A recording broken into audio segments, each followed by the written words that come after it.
소망이 있는 줄 믿습니다. 십자가 아래에 생명이 있는 줄 믿습니다. 아멘. 예, 우리 사순절인데요. 우리 이 사순절 어떻게 잘 보내고 계시죠? 예, 십자가의 은혜를 생각하는 사순절이 되었으면 좋겠습니다. 아멘. 오늘 하나님께서 우리에게 주시는 말씀은 사도행전 28장 1절에서 6절까지 말씀입니다. 사도행전 28장 1절에서 6절까지 말씀입니다. 제가 한 절, 여러분 한 절 교독을 하겠습니다. 우리가 구조된 후에 안적 그 섬은 멜리데라 하더라.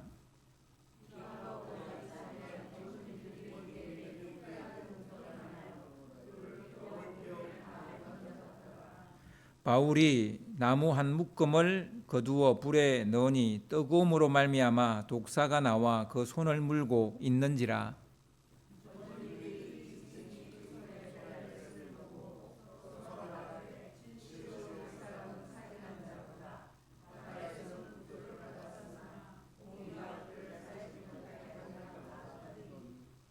바울이 그 짐승을 불에 떨어버림에 조금도 상함이 없더라.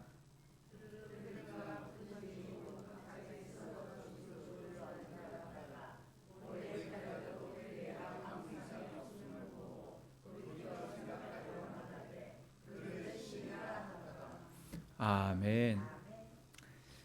명예 지켜가며 깊어진 삶을 주께라는 제목으로 같이 말씀을 나누겠습니다. 276명은 난파된 배에서 가까스로 헤엄쳐서 육지에 올라왔습니다.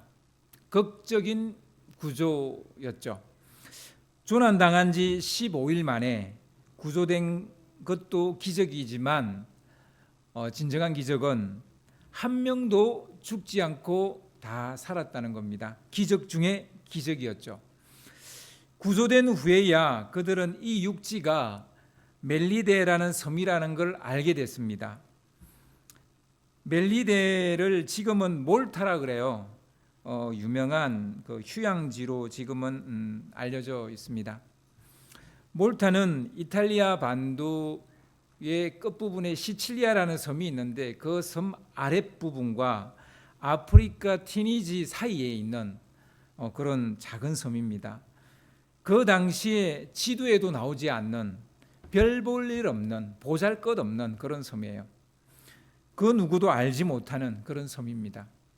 그러나 하나님께서 조난당한 276명을 살리기 위해 이 섬을 예비하고 계셨다는 것과 그리고 역사의 한 페이지로 남게 하셨다는 사실입니다. 이 성경에 이 몰타라는 섬, 이 멜리데라는 섬이 나오지 않으면 누가 이 섬을 알겠습니까? 바울은 겨울을 미항에서 나자고 했습니다. 그죠? 바울은 다 죽어가는 사람들에게 희망을 말할 때도 자신의 말을 듣지 않아서 이 사단이 났다라고 말했고, 그리고 이 지경에 이르렀다고 말했습니다. 하나님의 뜻을 전하면서 은근히 자기 의를 드러냈죠. 한편 선장과 선원들과 백부장과 군인들은 그리고 성선한 대부분의 사람들은 베닉스에서 겨울을 나자고 했습니다. 기억나시죠? 이들은 죽음의 문턱에 이르렀을 때 바울의 말을 듣지 않은 것을 후회했을까요? 후회 안 했어요. 백부장 정도만 좀 생각의 변화가 있었고 대부분 바울의 말을 듣지 않은 것에 대해서 후회하고 막 그러지 않았다는 거예요. 그런 이야기가 성경에 나오지 않습니다. 사람들은 죽을지언정 자기의 생각을 바꾸지 않죠. 방금 말했듯이 바울도 바꾸지 않았어요.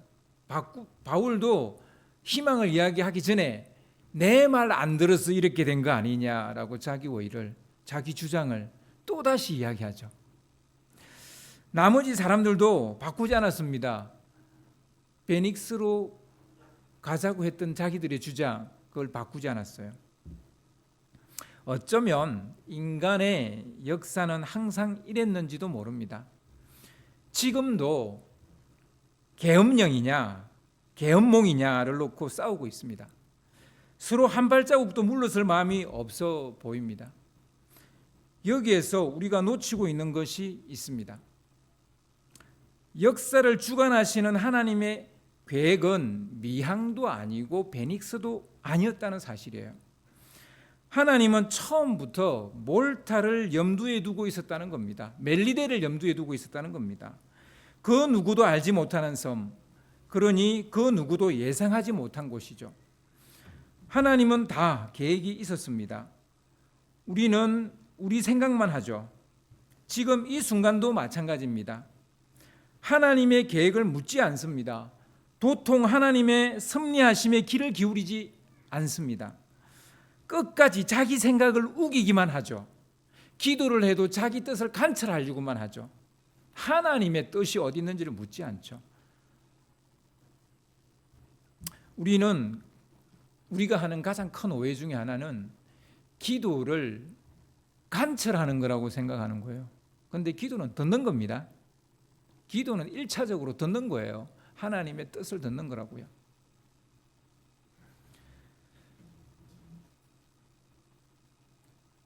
끝까지 자기 생각을 우기기만 하지 하나님의 계획과 섭리에 우리는 관심을 두지 않습니다. 행동하는 크리스찬 좋죠. 행동하는 크리스찬 돼야죠. 바울은 행동하는 크리스찬이었습니다. 그는 죽은 목숨이나 다름없는 사람들을 살리는데 1등 공신이었습니다. 그가 행동하지 않았다면 이들은 살리지 못했을 거예요. 그렇다고 해서 바울의 생각과 주장이 옳았습니까? 미항에서 겨울을 보내는 게 옳았냐고요? 그렇다고 말할 수 없는 거죠. 결과를 놓고 볼 때 몰타는 바울도 알지 못하는 제3의 장소였던 거죠. 바울의 주장이 옳았다고 말할 수 없는 이유입니다. 하나님의 뜻은 처음부터 몰타였다고요. 그들이 알지 못하는 땅. 바울은 하나님이 보여주시는 것 일부만 알고 있었어요. 그게 뭐냐면 폭풍을 만날 거고 짐은 다 잃을 거지만 배도 부서질 것이지만 사람들의 목숨은 구조될 거라는 거, 이것만 알고 있었어요. 하나님이 그것만 이야기하셨으니까. 바울도 그 자신의 생각과 주장에 갇혀 있었다는 말입니다. 그 섬에, 그 육지에 내리고 난 후에야 여기가 멜리데라는 걸 알았다는 거예요. 우리는 다 이렇다는 거예요. 다 지나고 나 봐야 이게 하나님의 뜻이었구나, 이렇게 된단 말입니다. 바울을 포함한 276명은 도착하고 나서 여기가 몰타라는, 그러니까 멜리데라는 섬이라는 걸 알았을 뿐만 아니라 하나님이 여기로 인도하셨구나라는 것을 서서히 알아가게 된다는 거죠. 우리는 그거에 대해서 오늘 좀 이야기를 하려고 합니다. 우리 삶에는 이런 일이 참 비일비재합니다. 다 지나고 났어야, 그때서야 이게 하나님의 인도하심이었구나, 이렇게 된다는 거죠. 몰타가 역사적으로 유명한 곳이 된 것은 오늘 말씀 때문이기도 합니다. 하지만 또 다른 역사적 장소이기도 합니다. 미국과 소련의 정상들이 이곳에서 회담을 열게 되는데요. 미국의 조지 H.W. 부시 대통령과 그리고 소련 공산당 서기장이었던 고르바초프가 1989년 12월 2일, 3일 이틀 동안 이 지중해에 있는 이 몰타에서 정상회담을 합니다. 회담을 끝낸 두 정상은 공동 기자회견을 하는데요. 동서가 냉전 체제에서 새로운 협력 시대로 접어들었다라고 선언을 합니다. 냉전 시대의 종지부를 찍는 그런 회담이었어요. 핵무기 감축하고 군축 협정 체결도 논의를 하게 됩니다. 그 논의에 진전이 있게 되고요. 그리고 지역 분쟁 해결 원칙에 합의를 합니다. 또한 미국은 소련의 경제적 개혁 정책에 강범위하게 지원을 하겠다, 이런 약속을 하게 됩니다. 몰타에서 왜 했는지 여러분 알겠어요? 왜 몰타에서 했을까요? 여러분 좀 더 거슬러 올라가서 이야기해 봅시다. 가장 좋은 경제 체제가 뭐라고 생각하세요? 자본주의입니까? 공산주의입니까? 국부론을 쓴 아담 스미스가 옳습니까? 자본론을 쓴 칼 마르크스가 옳습니까? 모두 다 시대의 산물이라는 거예요. 그 시대에 그런 이론이 나올 수밖에 없었다는 얘기예요. 우린 또 새로운 시대에 살고 있습니다. 그런데 우리는 구시대의 그 두 가지를 붙들고 정말 머리를 쥐어 뜯으면서 싸우고 있어요. 그 시대마다 안고 있는 문제를 해결하기 위해서 지식인들이 내놓은 이론들입니다. 여기에 무슨 색깔이 있습니까? 다 선동이죠. 다 프레임을 씌운 거죠. 그 시대마다 안고 있는 문제를 해결하기 위해서 지식인들이 내놓은 그 당시의 최고의 그냥 이론이라고요. 국가 운영 체제로서 자유민주주의가 맞습니까? 사회민주주의가 맞습니까? 우리는 공산주의를 사회민주주의라고도 말한다는 사실 알아야 돼요. 거기도 민주주의란 말이 들어가요. 여러분, 자유무역이 맞습니까? 보호무역이 맞습니까? 국가의 존속은 경제 시스템과 뗄래야 뗄 수 없는 관계이기 때문에 어떤 나라는 자본주의를, 어떤 나라는 공산주의를 택했습니다. 그런데 또 어떤 나라는 공산주의에서 또 자본주의를 받아들였습니다. 그렇지만 자본주의는 또한 공산주의의 개념을 받아들여서 수정 자본주의가 됐어요. 각자의 선택을 고집하면서 서로 영향을 주고 있습니다. 이 두 진영의 리더들이 몰타에 모여서 제3의 길을 이야기했다는 거예요. 새로운 시대가 열린 거죠. 어째서 몰타였을까요? 좀 많이 생각을 해봤어요. 어째서 미국과 자유진영을 대표하는 미국과 공산진영을 대표하는 소련이 왜 몰타에서 만났을까요? 그리고 하나님은 어째서 이 바울이 탄 배를 몰타로 가게 하셨을까요?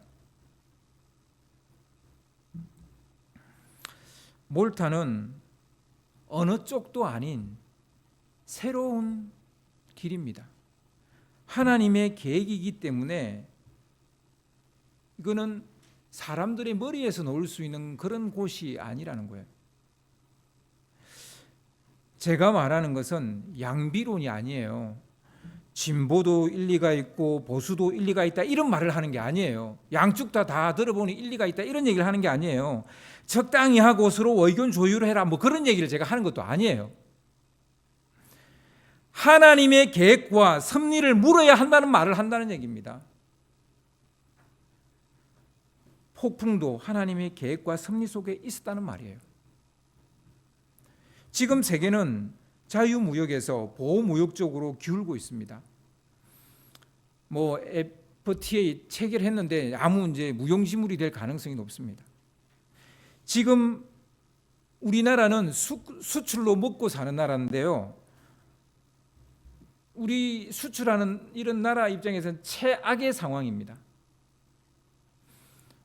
정치는 유라굴로라는 강풍을 맞아서 방향을 잃고 포류하고 있습니다. 경제는 그 배에 있는 모든 짐을 다 던져내버린 것처럼 지금 우리는 다 바다에 던져내버리고 가장 어려운 시기를 보내고 있습니다. 이미 IMF 때보다도 더 어려워졌다라는 통계들이 속속들이 나오고 있습니다. 우리의 답은 어디에 있을까요? 몰타에 있는 거예요.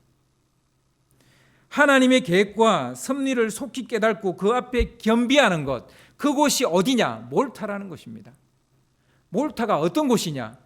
다 내려놓는 곳이라고요. 내 생각, 내 계획, 내 주장 다 내려놓는 곳. 그것이 몰타입니다. 그리고 하나님의 계획과 섭리를 받아들이는 거죠. 몰타는 하나님의 계획이고 하나님의 섭리입니다. 바울의 일행은 결국 몰타에서 겨울을 보내고 그 배를 거기서 수리해서 다시 로마를 향해 가게 됩니다. 배가 부서졌다고 버릴 수는 없지 않습니까? 나라가 이 모양이 됐다고 해서 나라를 버릴 수는 없지 않습니까? 거기서 겨울을 보내는데, 겨울 석 달을 보내는데 그 석 달 동안 이 배를 다시 수리합니다. 사도행전 28장 11절을 좀 띄워주시기 바랍니다. 사도행전 28장 11절을 보시면 알 수 있는데요. 석 달 후에 우리가 그 섬에서 겨울을 난 알렉산드리아 배를 타고 떠나니, 이 배는 무라에서 갈아탄 배예요. 그 배 이름이 알렉산드리아 배예요. 알렉산드리아 호라고요. 근데 그 배를 타고 다시 떠났다는 거예요. 분명히 부서졌잖아요. 그럼 석 달 동안 이 배를 고쳤다는 얘기가 되는 거죠.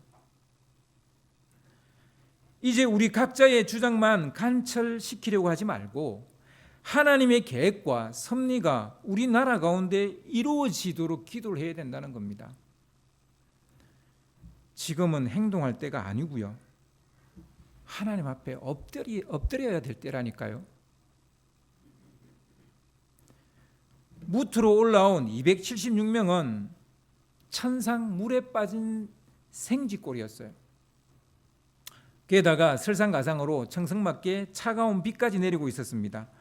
폭풍에 시달려서 몸이 약해질 대로 약해져 있는데 비까지 내려서 체온이 뚝뚝 떨어집니다. 바다와 폭풍에서 구조되었지만 땅에 올라왔는데 땅에서 죽게 생긴 거예요. 그때 멜리데 섬 사람들이 숨죽이고 그들을 보고 있다가 나타나서 이들을 돌봐주기 시작합니다. 처음에는 해적인가 생각했을 수도 있고 침략자인가 이렇게 생각했을 수도 있지 않습니까? 근데 아무리 봐도 해적도 아닌 것 같고 침략자도 아닌 것 같고 다 죽어가고 있으니까 그들이 슬그머니 다가와서 이들을 도와주는 거죠. 멜리데 사람들은 기진맥진한 276명에게 특별한 동정을 베풉니다. 오늘 말씀에 보면 특별한 동정이라고 되어 있어요. 특별한 친절이라고 되어 있습니다. 그냥 친절이 아니고 특별한 친절. 그들은 체온을 올리기 위해서 불을 피워줍니다. 그리고 먹을 것, 거처할 곳 이런 것들을 다 마련해 줬겠죠. 사도행전 저자인 누가는 섬 사람들을 원주민이라는 말을 쓰고 있는데요. 이 말은 야만인이라는 말이에요. 야만인. 어쩌면 이 멜리데 사람들은 문명과 접촉하지 않고 살아가는 야만인이었는지도 모릅니다. 그러나 지금 우리에게 필요한 것은 이런 순수한 인간애를 풍기는 야만인이 아닐까요? 다 지성인이라고 말하고 다 배울 만큼 배웠다고 말하면서 우리는 지금 서로를 너무 헐뜯고 있습니다. 서로에게 손가락질만 하고 있습니다. 다 자기만 잘났다고 말합니다. 자기만 옳다고 말합니다. 이게 야만 아닐까요? 문명은 날로 발전하는데 어째 사는 게 가면 갈수록 힘들어지는지 모르겠습니다. 우리에게 몰타는 어떤 곳일까요? 인간성과 인간다움을 잃지 않은 그런 사회가 아닐까요? 저는 이 몰타 이 말씀을 쭉 읽으면서 제일 먼저 떠올랐던 거는 동막골이라는 영화입니다. 여러분 보셨어요? 동막골이라는 영화입니다. 불을 지폈는데 불이 사그라들자 바울이 나서서 땔감을 한아름 안아서 다시 불에 던졌습니다. 불을 다시 지피려고. 그때 땔감 안에 숨어있던 독사가 열을 견디지 못하고 튀어나와서 바울의 손에 매달립니다. 그리고 손을 물어버렸죠. 순식간에 일어난 일이어서 바울도 꼼짝없이 당하고 말았습니다. 이걸 우리는 어떻게 보아야 할까요? 별 의미 둘 것 없이 그냥 재수 없는 날이라고 여기면 될까요? 그렇게 나대더니 저럴 줄 알았다고 말해야 될까요? 하나님 어쩌고 저쩌고 막 하더니 저 봐라, 신앙이고 뭐고 다 소용없다, 그래야 될까요? 그렇게 말해야 될까요? 그는 폭풍 속에서 하나님의 이름을 걸고 희망을 노래한 사람입니다. 그로 말미암아 한 사람도 목숨을 잃지 않고 다 구조되었습니다. 그런데 이렇게 허무하게 독사에 물려 죽게 되다니 이게 말이나 됩니까? 이런 말도 안 되는 전개에 분통이 터질 수밖에 없죠. 성경을 읽는 독자로서 뭐 이야기가 왜 이렇게 흘러가? 뭐 이렇게 될 수밖에 없죠. 그냥 이건 뜻밖의 일이라고 말하기에는 너무나 악랄한 결말 아닙니까? 이런 미친 개 같은 경우가 어디 있어라고 말해야 되는 상황이죠. 이제 바울이 뱀에 물린 광경을 지켜본 섬 사람들의 생각을 들어봅시다. 순수한 마음으로 친절을 베푸는 그들의 눈에 바울은 어떻게 비쳤을까요? 오늘 본문 4절을 보면 그들의 생각이 나옵니다. 오늘 본문 4절인데요. 이 사람은 틀림없이 살인자다. 바다에서는 살아나왔지만 정의의 여신이 그를 그대로 살려두지 않는다. 이 표준 세번역입니다. 제가 표준 세번역으로 읽었는데요. 이게 무슨 말입니까? 이 사람은 죽을 운명이었다는 거예요. 바다 폭풍 속에서는 운 좋게 살아나왔지만 그가 살인자이기 때문에 정의의 여신이 그를 살려두지 않았다는 거예요. 살인자가 아니고서야 뭐 이런 형벌이 내리지 않지 않겠냐, 뭐 이런 생각인 거죠. 어딜 가나 인과응보는 세상을 이해하는 가장 기본적인 프레임인가 봅니다. 그러니까 결과를 보니까 쟤가 나쁜 놈이야, 이렇게 되는 거예요. 이런 결과가 나왔으니 쟤는 살인자야, 이렇게 세상을 그렇게 보는 사람들이죠. 근데 이게 이 몰타 사람들만 그런 게 아니에요.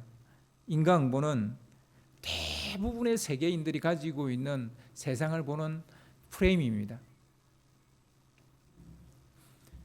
인과응보를 우리는 떠나서 살 수는 없어요. 하지만 하나님의 세계 안에서는 인과응보만 있는 게 아니라는 거예요. 인과응보를 뛰어넘는 하나님의 특별한 뜻이 있다라는 것입니다. 하나님은 당신의 뜻을 알리기 위해 자연의 법칙인 인과율을 깨트릴 때가 있습니다. 우리는 이런 걸 초자연적인 현상이라고 말하죠. 기적이나 뭐 이적이다 이렇게 말하죠. 특별히 하나님은 당신의 존재를 드러내실 때 인과율을 뛰어넘어 오신다는 것을 알 수 있습니다. 시도 때도 없이 인과율을 깨트리지는 않습니다. 그래서 기적과 이적이 뭐 매일같이 일어난다면 그건 더 이상 기적과 이적이 아니죠. 그게 자연 법칙이겠죠. 그런데요, 여러분, 기적과 이적은 그래서 자주 일어나면 안 돼요. 자주 일어나면 어떻게 되겠어요? 여호수아가 해야 멈춰라 그랬다면 다른 누군가는 어떻게 되겠어요? 큰일 나죠. 모두 다 물을 걸어 다녀 버린다면 어떻게 되겠어요? 안 되는 거죠. 그래서 여러분, 기적과 이사는 특별할 때, 특히 하나님이 당신의 존재를 드러내실 때, 당신의 뜻을 드러내실 때, 그때만 일어나는 거예요. 그래서 기적, 이적 너무 좋아하시면 안 돼요. 특별히 하나님은 당신의 존재를 드러내실 때 이렇게 인과율을 뛰어넘어서 오신다는 것은 반드시 기억해야 됩니다. 하나님은 몰타 사람들에게 생명의 복음을 전하려고, 그들을 구원하시려고 이 초자연적인 일을 벌이시는 것을 볼 수가 있는 건데요. 그 초자연적인 일은 뱀에 물린 바울이 죽지 않더라는 거예요. 죽어야 이게 맞는 거거든요. 그럼 독사에 물린 당사자인 바울은 자기에게 일어난 이 일에 대해서 어떻게 생각했을까요?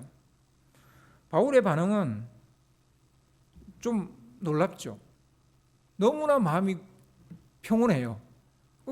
그냥 무덤덤해요. 뱀을 불 속에 던져버리고 묵은 수행하는 사람처럼 아무 말도 하지 않고 그냥 조용히 그냥 불을 쬐고 있는 거예요. 그냥 추우니까 불 쬐고 있는 거예요. 별일 아니라는 듯이 행동을 합니다. 바울은 뜻밖의 일이라고 생각하지 않는 듯합니다. 이게 무슨 뜻밖의 일이야? 뱀에 물린 거. 제가 볼 때는 참 뜻밖의 일이거든요. 무슨 이런 개 같은 일이 이렇게 저는 제 입에서 그런 말이 나올 것 같은데 바울은 노 프라블럼, 아무 문제 없어 이렇게 그렇게 생각하고 있는 것 같아요. 하기야 예수님께서 하신 말씀을 보면 뜻밖의 일도 아니긴 하죠. 그래서 마가복음 16장 18절을 보시면요, 이런 말씀이 나옵니다. 뱀을 집어 올리며 무슨 독을 마실지라도 해를 받지 아니하며 병든 사람에게 손을 얹은 적 나으리라 하시더라. 예, 아멘. 근데요, 이 말씀의 맥락을 보셔야 돼요. 이 말씀은 너희들이 복음을 들고 땅끝을 향해 나아갈 때 이런 일이 일어난다 그랬지, 평상시에 이런 일이 일어난다라고 하지는 않았어요. 부활하신 주님께서 믿는 자에게 이런 표적이 일어날 것이라고 했고요, 특별히 복음을 전한 자들에게 이런 표적이 일어날 것이라고 했다는 것입니다. 바울은 이것을 캐치한 것 같습니다. 하나님께서 원주민들에게 복음을 전할 기회를 만들고 계시다는 것을 눈치챈 것 같아요. 자기가 독사에게 물린 것은 이 일을 통해서 이들에게 복음을 전할 기회를 주시려고 하는구나. 뜻밖의 일이 누군가에게는 호들갑을 떨게 되겠지만 누군가는 하나님의 숨은 의도를 캐치하는 단서를 잡는 일이기도 합니다. 별거 아닌 작은 일을 크게 부풀려서 세상을 시끄럽게 하는 사람들이 있고요, 어떤 사람은 작은 일에서 크고 놀라운 하나님의 계획을 잃는 사람도 있습니다. 이런 사람이 되어서는 안 돼요. 별거 아닌 진짜 작은 일을 크게 부풀려서 세상을 시끄럽게 하는 사람, 이런 사람이 되어서는 안 돼요. 작은 일이지만 하나님의 놀라운 계획을 읽을 수 있는 사람, 이런 사람이 되어야 되는 겁니다. 어떤 사람은 바람을 넣는 재주가 있고요, 어떤 사람은 바람을 빼는 재주가 있는데 누가 더 잘하는 사람일까요? 바람을 넣는 사람이 잘하는 거예요, 빼는 사람이 잘하는 거예요? 그건 상황에 따라 다르다는 거예요. 때로는 바람을 넣어야 될 때가 있어요, 때로는 바람을 빼야 될 때가 있어요. 항상 바람을 넣는 거 아니에요, 항상 바람을 빼는 것도 아니에요. 바울은 일어나는 일련의 일들을 보면서 하나님의 일하심을 읽고 있는 것입니다. 살다 보면 뜻밖의 일이 생깁니다. 아니, 뜻밖의 일보다 더한 일도 생깁니다. 그럴 때마다 호들갑 떨며 부산하게 헤집고 다니지 마시고 도리어 호들갑을 떨면 떨수록 일이 더 커질 때가 많아요. 바울처럼 불 속에서 나온 놈은 불 속으로 던져버리면 되는 거예요. 문제는 그 문제 안에 있습니다. 문제의 답은 그 문제 안에 있다고요. 지옥에서 온 놈은 지옥으로 보내면 되고요, 사단에게서 온 놈은 사단에게 돌려보내면 되고요, 악에서 온 놈은 악한테 돌려보내면 되는 거예요. 그것들에 편성될 필요가 없는 겁니다. 조용히 하나님을 바라며 기다리면 하나님께서 일하시는 거예요. 독사에 물리고 이제 시간이 제법 지났습니다. 사람들의 시선이 일제히 바울에게 쏠렸습니다. 원래대로라면 이제 살이 부어오르면서 쓰러져서 죽어야 되는 거예요. 섬 사람들은 그 독사의 독이 얼마나 치명적인지, 사람을 죽이는 그런 독사인지 알고 있었기 때문에 이제 바울이 쓰러져 죽는 것을 기대하고 있는 거죠. 그걸 바랬다기보다는 이제 그렇게 되는 건 당연한 거니까. 그런데 아무리 시간이 지나도 멀쩡한 거예요. 아무 이상이 없는 거예요. 섬 사람들은 그 자리에서 바로 생각을 바꿉니다. 바울을 신이라고 말하는 거예요. 조금 전만 해도 살인자라 했잖아요. 죽을 운명이라고 말했잖아요. 그런데 불과 1시간도 지나기 전에 그를 신이라고 말합니다. 바울은 저평가를 받다가 갑자기 고평가를 받게 됩니다. 그 섬 사람들한테서. 이런 모습이 우습기도 하고 어떻게 보면 슬프기도 하죠. 사람을 신이라고 했으니까. 하지만 이게 순수함이 아닐까요? 하나님께서 강팍하고 고집세고 자신을 깨트리지 못하는 인간 군상들을 몰타에 보낸 이유가 여기에 있지 않겠습니까? 우리는 많은 사인과 기적을 보고도 생각을 바꾸지 않습니다. 하나님께서 우리에게 더 이상 기적을 행하지 않는 이유도 여기에 있는지도 몰라요. 뭐 기적 행하게 했어요. 근데 안 바뀌어요. 그러니 기적을 굳이 우리한테 행할 이유가 없는 거죠. 여러분이 바뀌면 하나님께서 또 다른 기적을 일으키실 텐데 우리는 안 바뀌니까 한 번의 기적으로 그냥 끝날지도 몰라요. 순수한 몰타 사람들을 보고 스스로 깨달으라고 그들을 몰타에 보낸 게 아닐까요? 참 너무나 순수해서 처음에는 그냥 자기들의 그 생각 프레임대로 저 사람은 살인자야 라고 말했어요. 근데 안 죽으니까 자기들의 생각을 바로 바꾸는 거예요. 저는 신이야 이렇게. 닳고 닳아서 어떤 일에도 감흥도 없고 감동도 없는 우리의 굳은 마음을 깨트리려고 하나님께서 우리를 몰타에 보내는 거 아닐까요? 왜 우리나라에 이런 사단이 일어났을까요? 너무 사람들이 닳고 닳았어요. 모든 것을 정치적 시각으로 세상을 이해하려고 해요. 왜 하나님의 시각으로 세상을 보려고 하지 않습니까? 왜 하나님의 시선으로 세상을 보려고 하지 않습니까? 왜 정치적인 시각, 경제적인 시각으로만 세상을 보려고 하십니까? 무감각한 우리의 영혼을 순수하게 만들려고 우리를 보낸 것은 아닐까요? 하나님은 바울을 신과 같은 존재로 높여주셨습니다. 표류하고 조난당하는 배에서도 그리고 멜리데 섬에서도 주님은 바울에게 빛나는 존재감을 부여하십니다. 그 섬의 추장 보블리오라는 사람이 있었는데 그 가정사를 통해서 다시 하나님의 자녀로서의 명예를 높여주는 것을 또한 또 볼 수 있습니다. 여기서 끝나지 않아요. 뱀 사건에서 끝나지 않아요. 보블리오의 아버지의 그 병이 있었는데 그 병을 치료하는 사건으로 바울은 더 점점 그 위상이 높아져 가고 있습니다. 볼까요? 사도행전 28장 8절을 보시면 사도행전 28장 8절 보블리오의 부친이 열병과 이질에 걸려 누워 있거늘 바울이 들어가서 기도하고 그에게 안수하여 낫게 하매. 보블리오는 섬의 추장으로서 그 섬의 최고의 그 권력자입니다. 근데 그가 이 불의의 사고를 당한 이 사람들에게 선의를 베풉니다. 우리 집에 와서 좀 이렇게 배도 불리고 좀 편하게 쉬라 이렇게 해주죠. 그래서 초대를 합니다. 정말 친절을 베풀죠.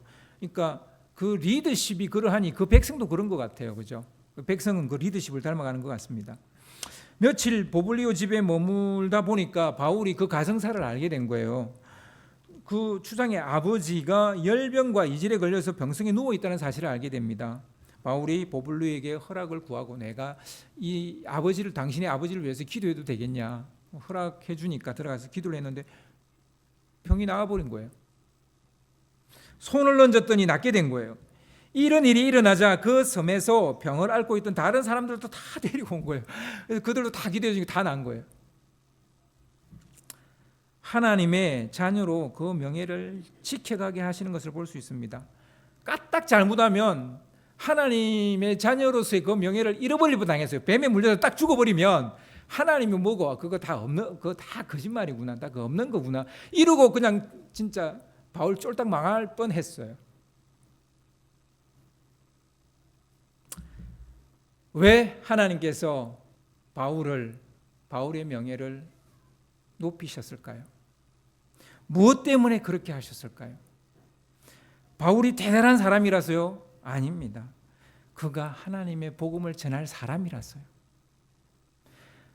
여러분, 하나님은 어떤 사람의 명예를 높이실까요? 답은 오늘 성경에 있습니다. 결국 바울은 사흘의 마중물을 통해서 석 달이라는 우물을 끼러 오르게 됩니다. 우물물을 끼러 오르게 됩니다. 바울은 276명에게도 몰타 사람들에게도 진짜 리스펙한 존재, 존경받을 만한 존재가 된 겁니다. 섬 사람들이 극진한 예로 바울과 그를 대하여 주었습니다. 이 3일간에 있었던 이 일로 석 달 동안 진짜 배부르게 편하게 그 섬에서 겨울을 보내게 된 거예요. 떠날 때요, 모든 필요한 것들을 배에다 다 실어서 보내줍니다. 그리고 배 고칠 때 뭐 자기들만 고쳤겠어요? 그 섬 사람들이 와서 도와주지 않았겠습니까? 그랬겠죠. 보나 마나죠. 그래서 사도행전 28장 9절 10절을 보면요, 이러므로 섬 가운데 다른 병든 사람들이 와서 고침을 받고 후한 예로 우리를 대접하고 떠날 때 우리 쓸 것을 배에 실었더라. 예. 여러분, 우리에게도 몰타가 필요합니다. 하지만 몰타에 가려면요, 먼저 폭풍을 통과해야 돼요. 꼭 해야 돼요? 안 할 방법은 있어요. 우리가 우리 주장을 깨트리면, 우리가 하나님 앞에 겸비하면, 우리가 하나님 앞에 낮아지면, 하나님의 말씀을 들을 마음의 준비가 되어져 있다면 폭풍 없이 몰타갈 수 있어요. 그런데 우리는 그런 존재가 아니에요. 참 우리 스스로 안 깨트립니다. 안 낮아집니다. 그래서 어쩔 수 없이 폭풍을 통과시키는 거예요. 마음이 낮아지고 깨어지도록. 다음으로 우리는 순수한 마음으로 하나님의 계획을 들을 준비가 되어져야 됩니다. 하나님의 말씀을 들을 그런 마음의 준비, 하나님의 크고 놀라운 뜻을 이루어 나갈 수 있는 그런 마음의 준비, 이런 게 되어져야 됩니다. 그렇게 되어질 때 어떤 일이 일어나느냐? 하나님이 우리의 명예를 지키십니다. 그리고 우리의 삶은 주께 드리기에 깊어진 삶이 되는 줄 믿으시기 바랍니다. 그들은요, 이 276명은 시간을 잃지 않았어요. 시간은 단 1분도 잃지 않았어요. 그들은 미항이든 베닉스든 석 달 동안 거기서 겨울을 보내야 돼요. 근데 단지 그걸 몰타에서 보낸 것뿐이에요. 그들은 시간을 잃지 않았어요. 그럼 그들은 물질은요, 물론 뭐 상인들은 좀 잃었을런지 모르지만, 그러나 충분히 그들이 자기의 고향으로 돌아갈 수 있을 만큼의 그 모든 것들을 몰타에서 얻어서 출발을 하게 됩니다. 그들은 가장 귀하고 아름다운 것을 이 몰타에서 얻었습니다. 구원의 주 예수 그리스도, 그 강력하고 놀라운 이름의 비밀을 여기서 얻었던 것입니다. 이 일을 이루기 위해서 하나님께서 당신의 자녀요 사도인 바울의 명예를 지켜주신 것입니다. 그 위상을 높여주신 것입니다. 우리는 기도해야 됩니다. 우리의 명예를 지켜주셔서 주의 크고 놀라운 뜻을 이루며 또한 우리의 삶도 신앙 안에서 깊어지게 해달라고 여러분 기도하셔야 됩니다. 여러분, 지금 우리는 무엇을 잃었습니까? 지금 돈을 잃고 있는 것처럼 보이죠? 과연 그걸까요? 아니요. 우리는 하나님의 자녀라는 명예를 잃고 있어요. 지금 이게 제일 안타까운 일이에요. 가슴을 치며 울어야 될 일이에요. 그리스도의 제자라는 그 이름의 명예를 우리가 잃고 있다고요. 이 시간 우리 찬양하기를 원합니다. 깊어진 삶을 주께